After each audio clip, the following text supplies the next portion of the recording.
Hey, how are you doing? I hope you've been well.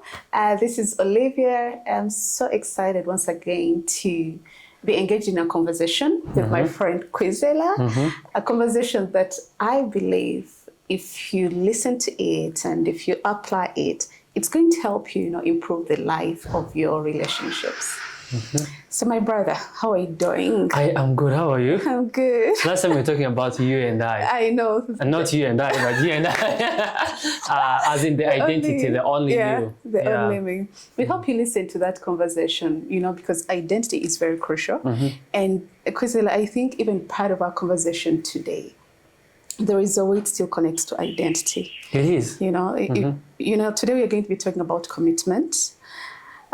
Focusing on young people, what is commitment? Why is it lacking today? How is its lack, the lack of it, affecting our relationships? Such kind of things. Yeah. And I'm ready to dive in. So Kwizera, why commitment? So on my way here, I was I told you, I was thinking about something. Yeah.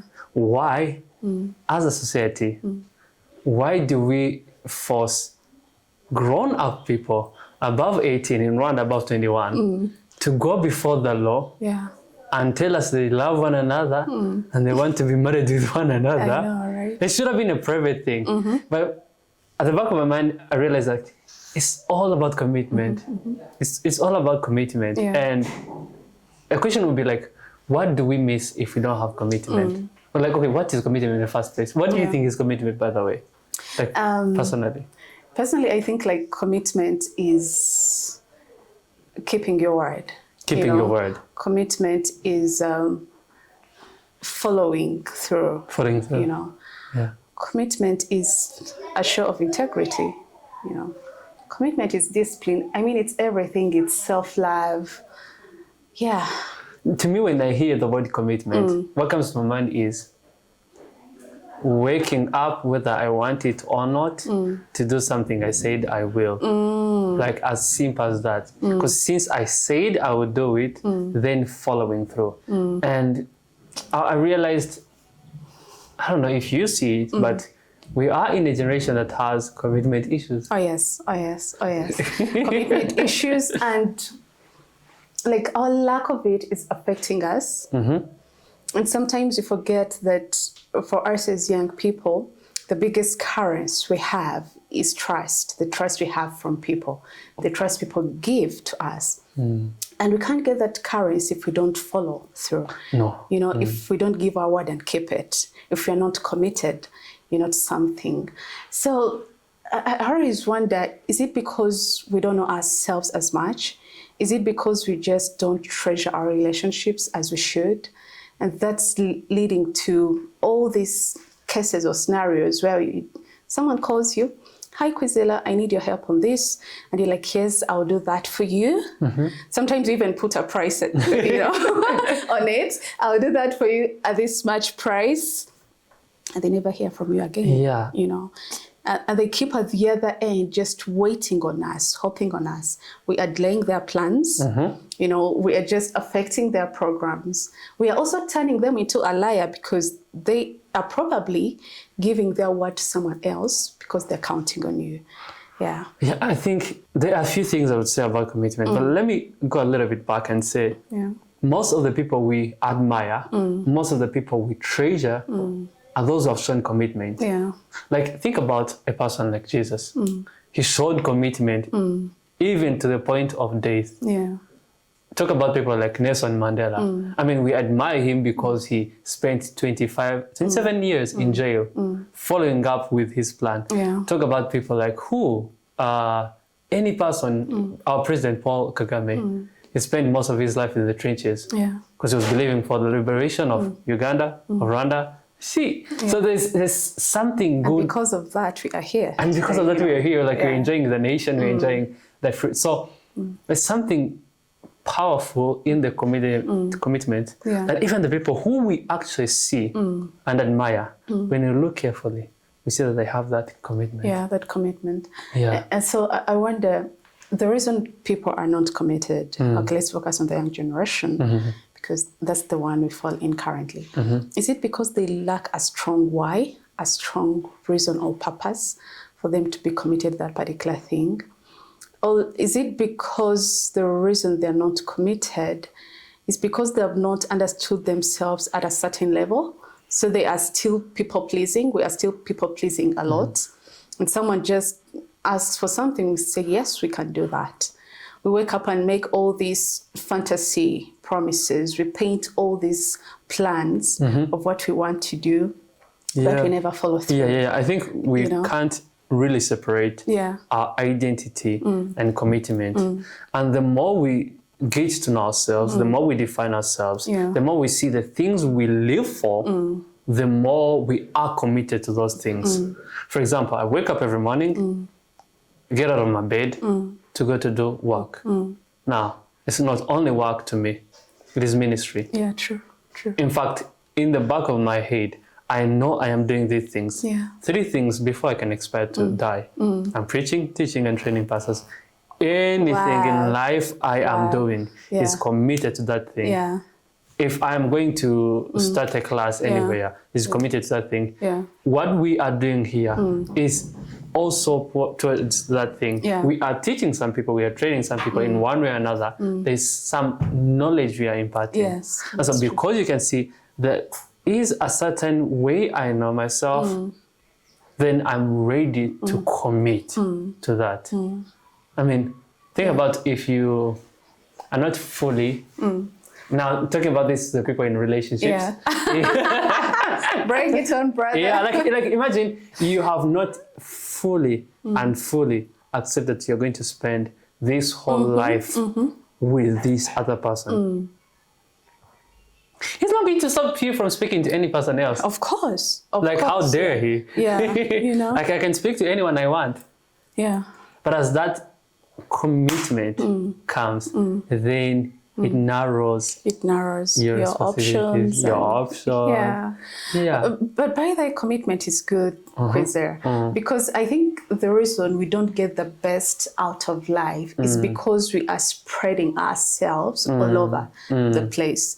Even the reason why we don't build strong relationships is because we want to invest in people from A to Z. Like, those are many people. You know, how will you get the time to bond, you know, to get to learn these people, to get to spend time with them? But if you're committed, even those great men you mentioned, it's like you find that one thing. That one thing they're committed to. Is everything to you. That you're willing to stand on, that you're willing to bank on, that you're willing to give your life for. Just like God, this one thing was the love for us, that his son was ready and willing to give his life for us, for our redemption. What a commitment. You know, what a commitment. Because when we choose to commit something, somehow, even something as our job or something as a strong relationship, it's going to demand from us. There is always a pain to commitment. True. Like, if you have committed to something, you have committed not to something. Oh yes. Like, if you have committed to praying, you have not committed to go watch FC Barcelona and Real Madrid. You're losing out somehow. You're losing something. Like, as a Liverpool fan. Oh, you're a Liverpool fan. Yes, I'm a Liverpool fan. Like, as a Liverpool fan, the best club, the biggest club, and the most successful club. Not hate any person watching this. But since I'm committed to Liverpool as a fan, I'm not a fan of Man U. Neither Arsenal.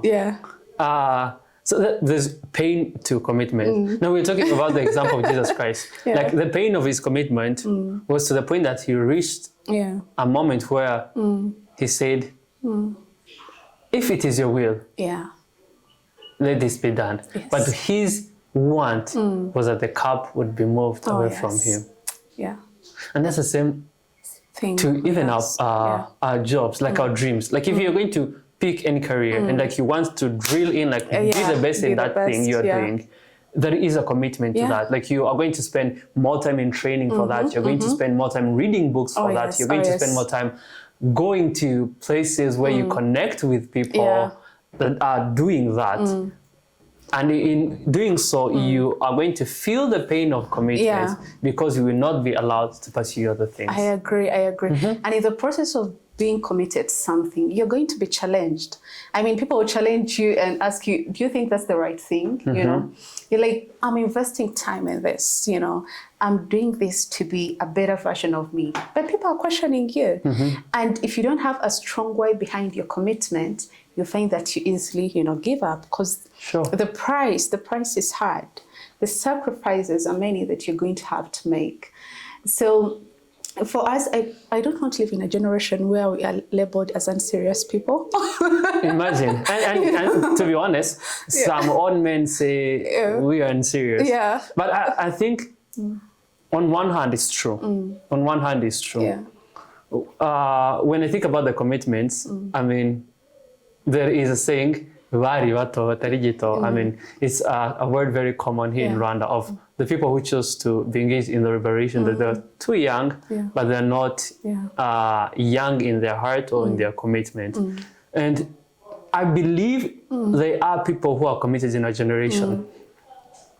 But then there's a need to work on our commitments. Like, imagine that we need more young people who are committed to the nation. Yeah, who are committed to this country, Rwanda, the motherland, who are committed to their countries, Uganda, Kenya, Tanzania, Congo. Yeah.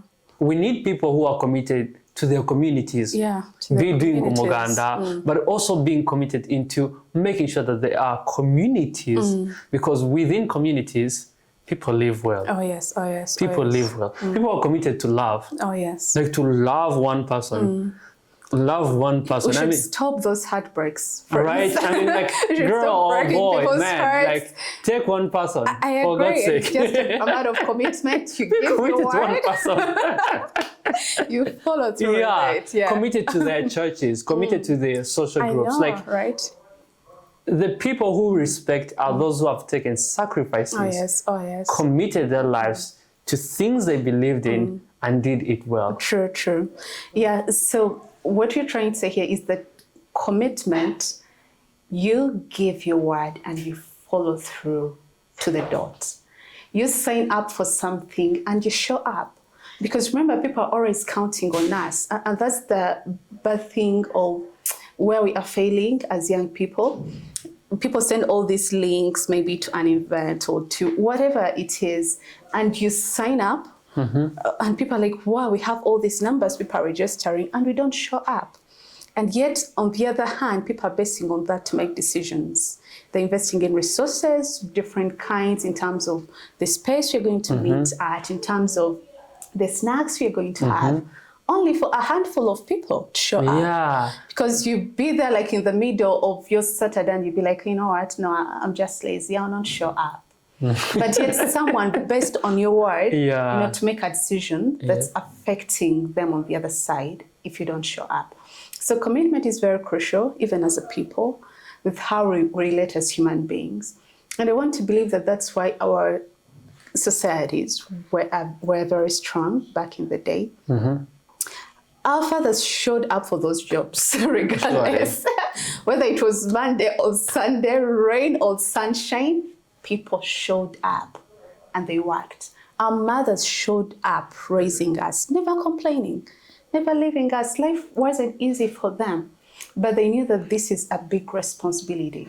And even us, if we're to evolve into inspiring adults that our children can look back to, we have to take responsibility seriously. You know, whatever responsibility you're trusted with, if it's just serving coffee, do it diligently to the dot. There is not a, how can I say it? There's not a ladder of things you could commit to and things you shouldn't commit to. Like, simple, if you are committed to serving coffee, serve it. I mean, like, it makes our day go around. Right? I mean, I don't drink coffee, but I respect people who drink coffee. Thank you. Once they drink coffee, they are beautiful, girly. But see, like if a person is committed to doing that, they come give you the cup of coffee with a smile and warm. Man, it changes your day. Yeah, true. But let's come back to identity. It's going to be very hard for someone to commit to something if they don't really think they can give the rest of the time being in committing to it. Sometimes you find that you are committed to this, you're committed to that, right? you're committed to that, you're Like committed you're to all over that, the place. committed to that. And it creates division in your brain. It commits, it does not really help you to become the best of it. And so if you are watching this, think about all the commitments that you have and think about the things you could choose to commit to and things from today you could commit not to ever do. Yeah. I mean, that's also a commitment, by the way. True. I agree. Yeah. I agree. Even not choosing that's is the biggest choosing. commitment. That's the biggest commitment because there are many things, even as young people, that are going to call for our attention. Yep. And as young people, I think sometimes we forget this, but we have power, you know? I mean, we have something to give. Maybe we've not yet become rich to build mansions, to have all these financial resources, but life is beyond that. If you commit like to give a skill somewhere, give it to the best of your ability. Only your best. You know, each time someone opens a door for you, it's because they need you. You're not there, you know, at their mercy or what. No, it's because you have something to bring to the table. So give it, show up, be present, be on time, you know, be joyful. Well, if you have to, sometimes days just end up not going as expected. But show up and give your best. Yeah, and I think even as you are there, there's something I'm thinking through. And here is it. There is a pain to commitment. Oh, yes, yeah. But as you go through that pain, there's something you develop, and that is self-control. Oh, yes. Now, for us Christians, we know, among the fruits of the Spirit, there's self-control. Oh, yes, yeah. And so, in as much as you would like to commit to many things, you have to control the things you can commit to. And yes, you could feel the pain in the moment, but when you look back, you realize, okay, I gained self-control, I gained mastery over myself, over my desires, over the things. I can delay gratification, and then I can control attention, because let's be honest, attention is something everyone is fighting for. Like everyone is coming in the inbox, like everyone wants your attention. And so if you don't know how to control like your attention, things will take you all over, and you end up committing in things you didn't want to do. So, and we're living in such interconnected times, you know. Access is everywhere. And I think people are doing whatever they can to engage us because we are social beings, you know. So you find that everyone wants to engage us, okay? Everyone just wants to engage us. And I mean, there is joy in having people around. So you find that even us, like maybe who go to church, your church is having this, but church B is having this, and all these are interesting events. So you're divided. Okay, what do I do here? What do I do there? And because of that division, you find that you're even exhausted, and where you should be committed to your church, you're not giving your best there. And guess what? At the end of the day, people can't hear us unserious. I know. Because you are not reliable. Yeah, and the thing is, people, there is a way they like to put people in the collective. They will not just say that person is unserious. They'll say, oh, but those people in their 20s, they're always unserious. You know? So you find that because of your decision, all of your choices, there are many people that are suffering and paying a price because of that. Because of the choice you've made, we are all being labeled the same. So we need more people to stand up, more young people, to know that actually the biggest currency I have right now is trust. I need people to trust me. And for me to be trusted, I have to follow up. You know, I have to say, yes, I will do that, and do my best to do that, you know, to follow up on that, yes. And where you fail, we all know that human beings fail. Yes, there should be grace for every one of us. There should be grace. And how is that grace given? You communicate. You go back to someone honestly and be like, hey, you trusted me with this, but I don't think I can follow through. I said yes because I genuinely wanted help. But after thinking through all of these and the commitments I've made, here and there, I don't think I'll be able to help. Sure. And if you have some proposals to make, propose someone else. I propose this person can help you. Or if you can extend this to a later date, I can be able to, join in and help. Such kind of things. Try to also offer solutions. Because by the time someone comes to you, it's because they need help of any sort.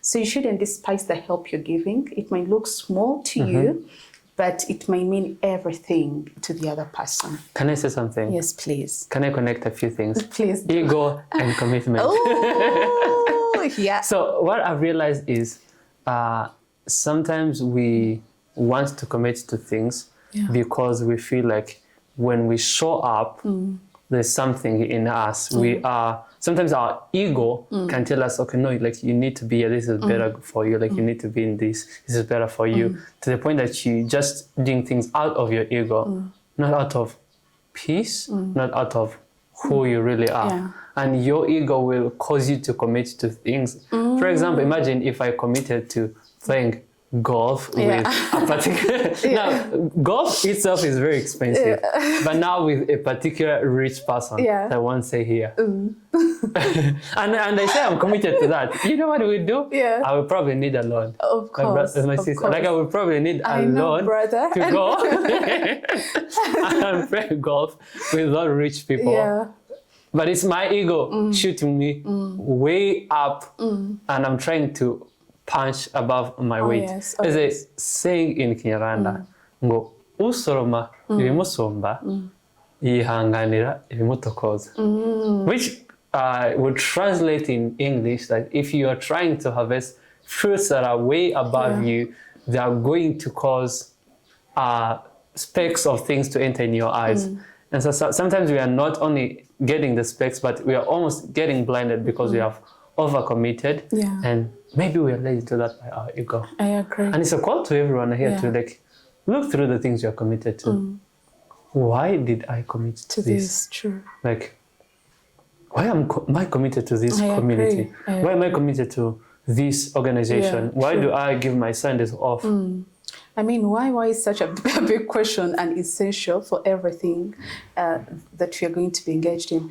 And what you've said, brother, has spoken something to me, is that even as we are committing, we should commit within our means. We have all these pledge lists circulating on the WhatsApp groups. I mean, the WhatsApp, you people, the WhatsApp. And before you know, they're going to kill us. People are just inboxing, hey, can I add you to this group? Can I add you to this group? And because these are people in our circles, you'd be like, you know what? Yeah, add me. And you commit yourself on that list. It's time for someone to do the wedding, because probably their calculations depend on the people that have registered. You have given your word. It's not their problem. It's your problem. You gave your word. And money is not coming through. Yeah. And before you end up even maybe borrowing, to keep face. And all this is leading you in all these scenarios, and you're caught up in a web that's not helping you. So let's commit within our means, whether it's financial commitments, let's remember our means, whether it's even commitment in terms of time. Because sometimes we think time is free, but if you really want to develop your life or to evolve into something, you'll find that time is very expensive and you don't have a lot of that, you know. So you can't be committed to job one and maybe it's a full-time job and think you're going to commit to job two and also give it all your best. So you have to find a balance somewhere and choose what really, really works for you, what you should invest into and what you should let go. And it's okay. I don't want people to think they shouldn't dream big. It's okay to dream big. It's okay to want to do more and more. But you have to be honest in your current times and know where you're standing and what's available for you and what you can hold back onto until you're in a better position to do more of what you want to do. There's something I want to, at least for the people listening to us and watching us, to think through. In my head, for me, I have a circle of commitment. And there are 3 rings in that circle for me. So the biggest ring has my commitment to God inside that ring. And then on the other part is my commitment to me And then Some the self-love other ring friends. is my commitment to my family and the people around me.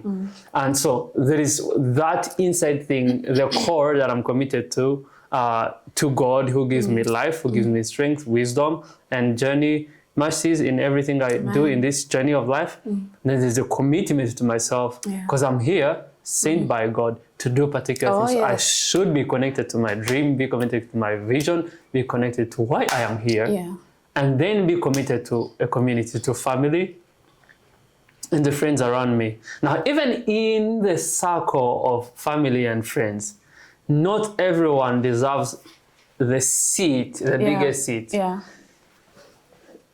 There is what in the theology, or let's just call it theology. It's what we call the order of love, or Ordos Amoris, something that talks about the order of love.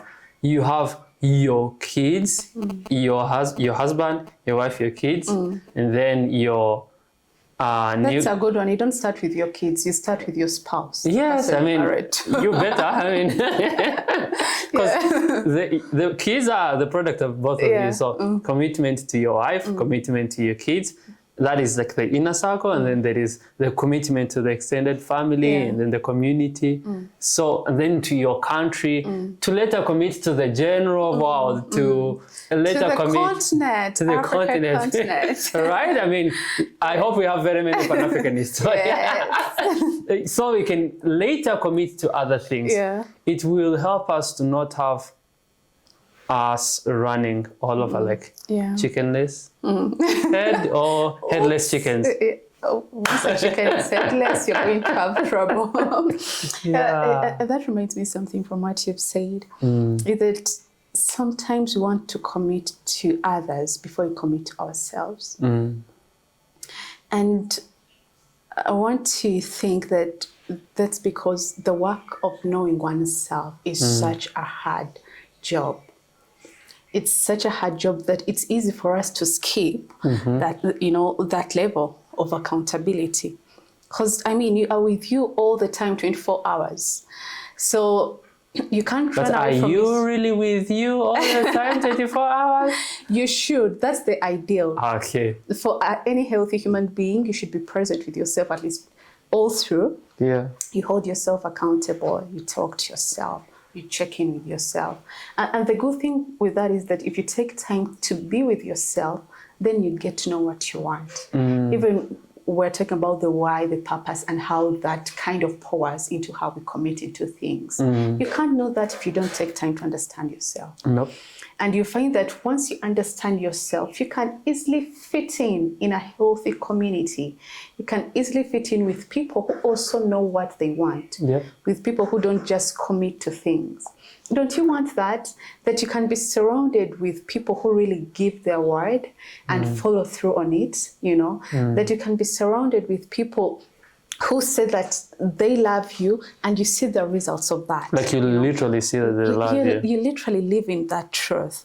That you can go to a job and work with a team where everyone shows up and gives their fullness. They show up fully and complete because everyone has taken time to know themselves, to know their why, and know that it's okay to walk away if whatever it is they thought they're committed to is no longer serving them. For me, I don't like when people dilute my momentum. It's sad. I mean, if you find me pressing onto something, if you don't understand it, don't make promises. Don't want to join in that, Olivia, I like that initiative. Can I be part of it? And then when I say yes, you don't show up for meetings. You don't give your due diligence. This might look as something small to you, but to me, it means everything. Me as someone that's carrying this dream and this vision, and maybe I'm praying to God for people to be interested in what I'm doing, and then people give you their word and they don't follow through. Yeah, it's sad. It's like a sad thing because you feel something like you need it to be done. You feel the weight of it. You feel the hunger for it. You're probably praying for it, and this person comes in and drags Yeah, you. yeah. Like if you're like really not so strong in purpose, or if you've not really worked with people to know that people disappoint, you can easily be like, oh God, am I doing the right thing? Yeah. Like imagine you with watching us. Imagine if Yeah. someone came in your plans, in your dreams, and he started dragging you so slowly, so painfully. Yeah. It's bad. It's bad. Yeah. It's bad. It's really bad. So please, let's try to be committed to people. If you don't understand something fully, it's okay to take a step back, read more about it. It's better that way. Read more about it, ask questions, and also ask yourself, where does this fit into my own goals, into my own growth, into my own development, into my own humanitarian efforts, and then commit accordingly. In fact, let me talk about this thing about grace and commitment. Today, give yourself grace to not be overcommitted. True. Like, give yourself grace not to do everything. Like, you are just a person. You only have 24 hours. I know, right? And so allow yourself to not overcommit. Give commitment to particular things and learn to remove commitment for particular things that does not glorify God, does not help you as a person, that does not encourage you. Like, choose to not commit to particular things and choose to commit. Thank you so much, my brother Samuel. So, do you have any last words that you want the audience to know in line with this? I mean, a few words. First one, tell us what you think about what we have just been saying.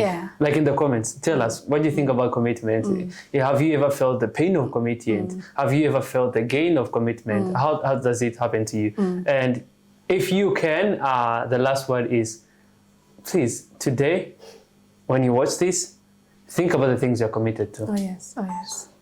And ask yourself, why am I committed to this? True. That's such a big question. Yeah, so I just want to remind us that every decision we'll make in our life, a decision towards our growth, a decision that will better us, it will be fruitful if we really know who we are.